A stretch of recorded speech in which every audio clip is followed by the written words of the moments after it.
आज की कहानी सिर्फ एक अपराध ही नहीं है। ये कहानी उस भरोसे की है जो टूट गया, उस मासूमियत की है जो हमेशा के लिए खामोश हो गई। एक 7 साल की बच्ची जो रोज की तरह स्कूल गई और वह वापस नहीं आई। किसी को क्या पता था कि वह स्कूल से निकलेगी लेकिन घर कभी वापस नहीं आएगी। जिस इंसान का हाथ पकड़कर वो चली थी वही उसका सबसे बड़ा दुश्मन निकला। ऐसे ही देवरिया की यह घटना है जो पूरे समाज को झकझोर कर देने वाली है। एक माँ सुबह अपनी बेटी को स्कूल भेजती है और दिल में यही सिर्फ दुआ होती है कि शाम को बच्चे हमारे ठीक ठाक वापस लौट आएं।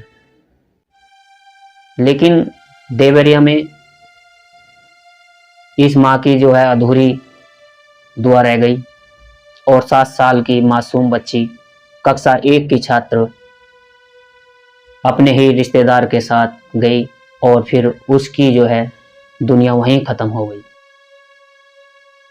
दोस्तों, आज की कहानी रिश्तों को धोखे की है। आज की कहानी उस मासूमियत की है जो भरोसा करना नहीं जानती थी, लेकिन भरोसा टूट गया। नमस्कार, आदाब, मैं सुरेंद्र कुमार आज की जो सच्ची घटना को इस कहानी के माध्यम से सुनाने जा रहा हूं।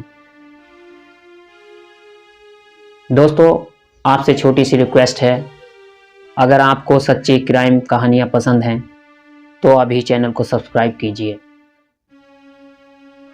और वीडियो को लाइक ज़रूर कीजिए, क्योंकि यहाँ हर कहानी हकीकत है और सभी घटनाओं को कहानी के माध्यम से समझाते हैं।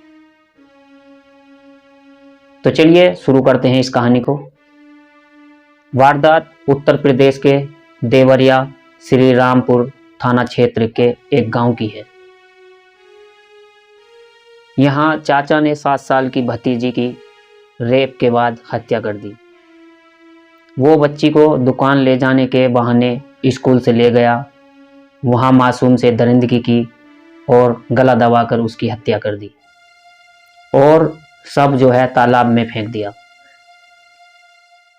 बच्ची जब लंच के बाद भी स्कूल नहीं लौटी तो आरोपी से बुलाकर मासूम के बारे में पूछा गया और शक होने पर जो है ग्रामीणों के साथ हेडमास्टर खेत की तरफ गए। वहाँ खून से सनी बच्ची की एक जींस मिली, खेत में खून के निशान भी मिले। पास की नदी में उसका जो है शव उतराता मिला। घटना की सूचना पर जो है पुलिस मौके पर पहुंची और मासूम के शव को पोस्टमार्टम के लिए भेजा, जबकि आरोपी को गिरफ्तार करके जेल भेजा गया। प्राथमिक स्कूल में 7 साल की बच्ची कक्षा 1 में पढ़ती थी। रोज की तरह बुधवार सुबह स्कूल गई थी।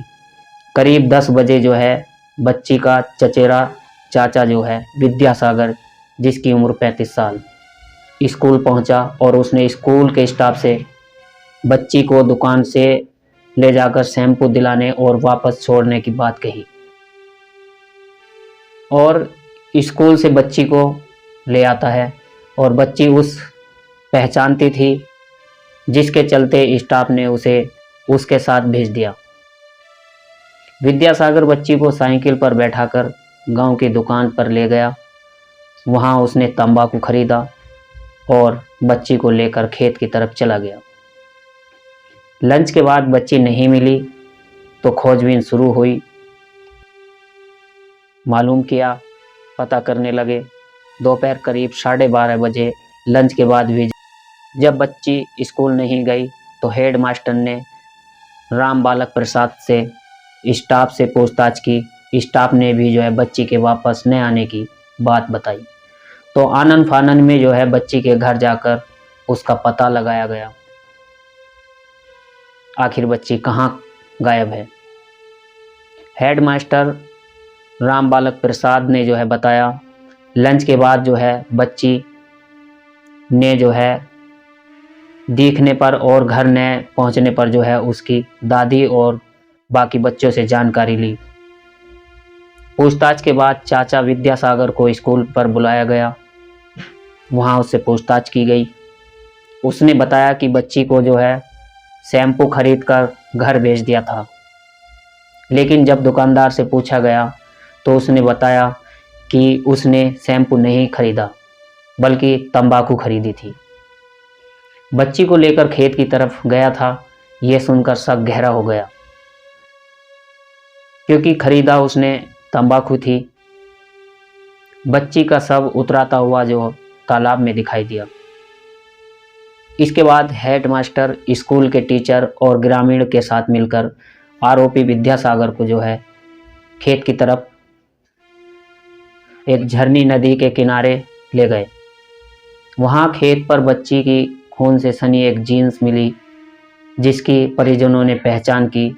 इसके बाद बच्ची की तलाश की गई तो झरही नदी में शव उतराता हुआ मिला।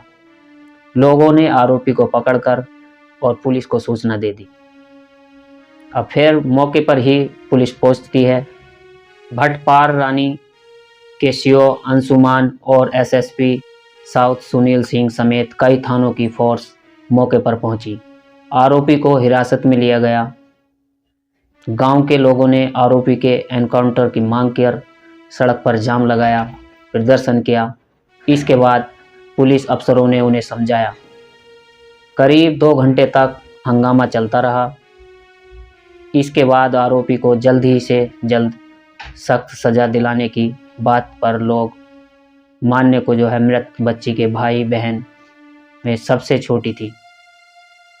उसका बड़ा भाई 8 साल का है। पिता बाहर रहकर एक प्राइवेट कंपनी में काम करते हैं, अपने परिवार को चलाते हैं। आरोपी विद्यासागर की पत्नी ने कहा, मेरा पति बहुत शराब पीता है, उसने बहुत गंदा काम किया। जिस तरह से बच्ची मरी है वैसे मेरे पति को भी मारो, वैसे ही इसे सजा या मौत दी जाए। हम संतोष कर लेंगे, लेकिन इसकी कोई चिंता नहीं। घटना के बाद बच्ची की दादी रोते रोते बेहोश हो गई। परिजनों का बुरा हाल हो गया।